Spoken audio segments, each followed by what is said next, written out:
नमस्कार दर्शकों, मेरा भारत चैनल में आपका स्वागत है। बिहार हमेशा से राजनीति का केंद्र बिंदु रहा है।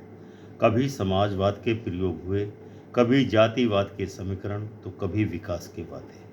लेकिन 2025 के विधानसभा चुनाव से पहले माहौल पूरी तरह बदल चुका है।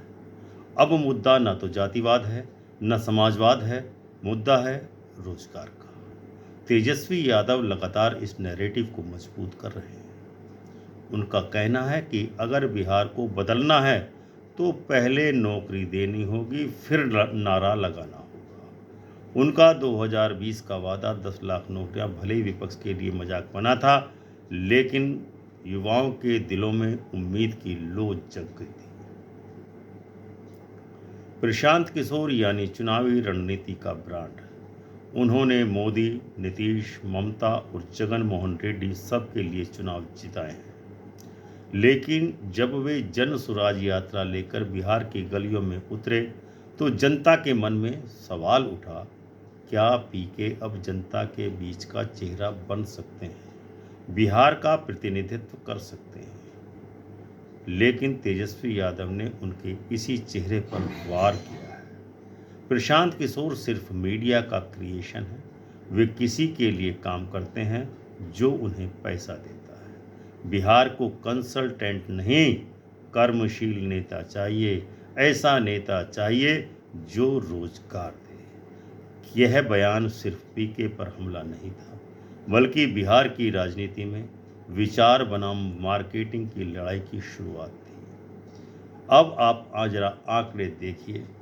Centre for monitoring Indian economy CMIE की रिपोर्ट के अनुसार बिहार में बेरोजगारी की दर 14% से ज़्यादा है वर्तमान समय में, जो राष्ट्रीय औसत से लगभग 2 गुनी है। हर साल करीब 10 लाख युवा बिहार से पलायन करते हैं।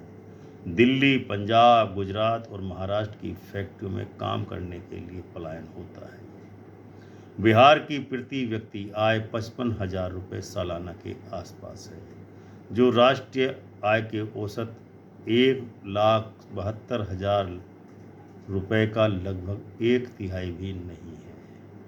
ऐसे में जब तेजस्वी कहते हैं जॉब्स जॉब्स एंड जॉब्स, तो ये सिर्फ एक चुनावी नारा नहीं, बल्कि बिहार के हर परिवार की पुकार है। तेजस्वी यादव ने 2020 में जो रोड मैप दिया था, वह अब 2025 में और ज़्यादा तेज हो गया है। उनका कहना है, हमारे पास सिर्फ योजना नहीं, डेटा और बजट का हिसाब भी है।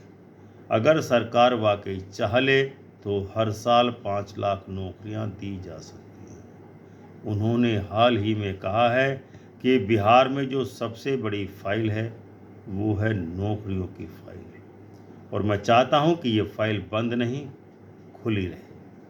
तेजस्वी के इस दृष्टिकोण ने युवाओं को उनके साथ जोड़ा है, जैन जी को उनके साथ जोड़ा है, क्योंकि अब बिहार का युवा नारा लगाना नहीं, बल्कि नियुक्ति पत्र पाना चाहता है। प्रशांत किशोर का कहना है कि बिहार की समस्या सिर्फ रोजगार नहीं, बल्कि पूरे सिस्टम की है। अगर बिहार को बदलना है तो पहले राजनीति बदलनी होगी।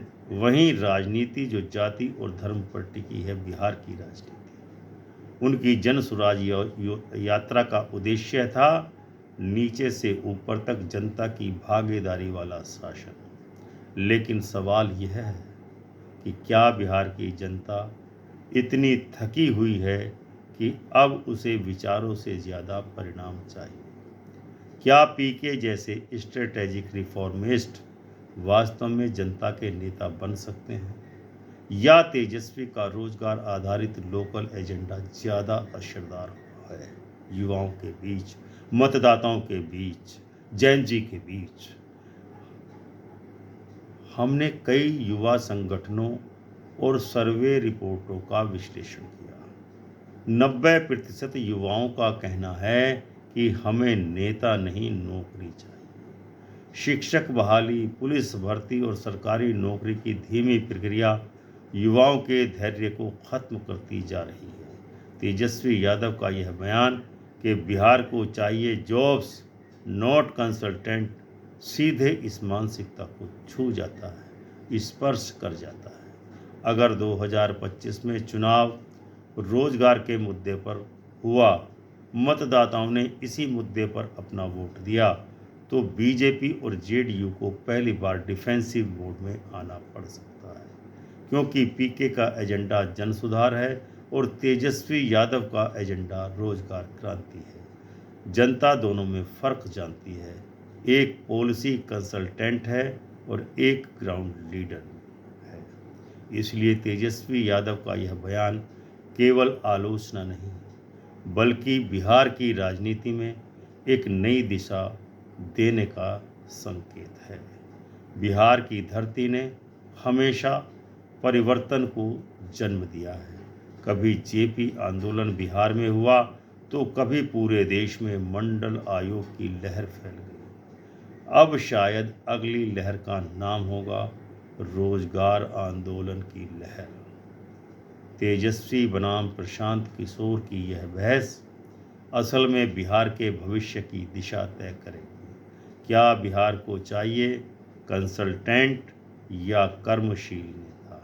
कमेंट करके आपको अवश्य बताना चाहिए कि बिहार को सबसे बड़ी ज़रूरत किस चीज़ की है, रोजगार की या सुधार की। तो दर्शकों, यह था आज का वीडियो।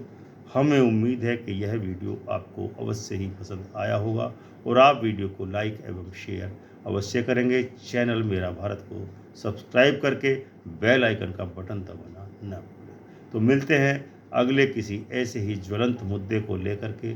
तब तक के लिए जय हिंद, जय भारत, जय संविधान।